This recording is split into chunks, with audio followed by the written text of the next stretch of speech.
वृक्ष कैसा भी हो, उसकी शाखाएं मजबूत होनी चाहिए। यह संसार भी एक विशालकाय वृक्ष के ही समान है और हम सब इसकी आकाश में फैली हुई विशालकाय शाखाओं के ही समान हैं। जैसा कि हम सभी को ज्ञात है, कोई भी वृक्ष पृथ्वी पर मजबूती से तभी खड़ा रह सकता है जब उसकी जड़ें मजबूत हो। यदि वृक्ष की जड़ें मजबूत नहीं होती हैं तो वह वृक्ष अपनी विशाल शाखाओं का भार नहीं संभाल सकता है और प्राकृतिक बदलावों को सहन करने योग्य शक्तियां उस वृक्ष के अंदर नहीं रह जाती हैं। जड़ें मजबूत न होने की वजह से वह वृक्ष अंततः पृथ्वी पर गिर जाता है।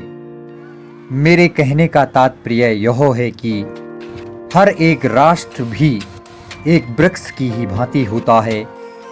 किसी भी देश का सिस्टम यानी सरकार, चाहे वह शासन हो या प्रशासन हो, यदि वह सक्षम यानी योग्य शक्तिशाली नहीं होता है तो उस राष्ट्र की पूरी प्रजा मानो उस कमजोर वृक्ष के समान हो जाती है, जिस वृक्ष की जड़ें कमजोर होती हैं और वह प्राकृतिक बदलावों को सहन नहीं कर सकता है।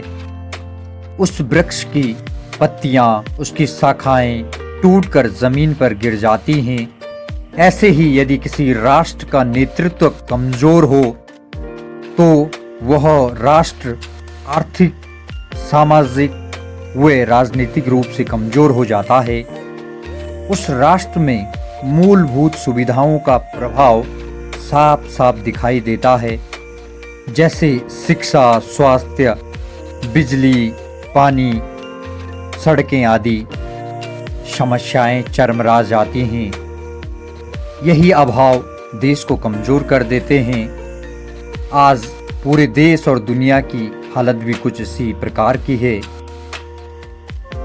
इन विषम परिस्थितियों में चाहे कोई भी देश हो, उसको अपनी सभी शाखाओं पर भरोसा करते हुए एकजुट होकर राष्ट्र को मजबूत करना चाहिए।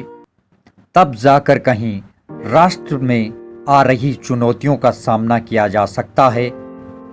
जैसा कि हम सभी जानते हैं, इस समय संपूर्ण विश्व कोरोना वैश्विक महामारी से जूझ रहा है। ऐसे में सिस्टम को, सभी लोगों को एकजुट करके इस वैश्विक महामारी को हराने का पूर्ण प्रयास करना चाहिए, उस पर विजय प्राप्त करने का प्रयास करना चाहिए। मेरे द्वारा व्यक्त की गई भावनाओं का किसी भी व्यक्ति विशेष या राजनीतिक पार्टी से कोई भी सरोकार नहीं है।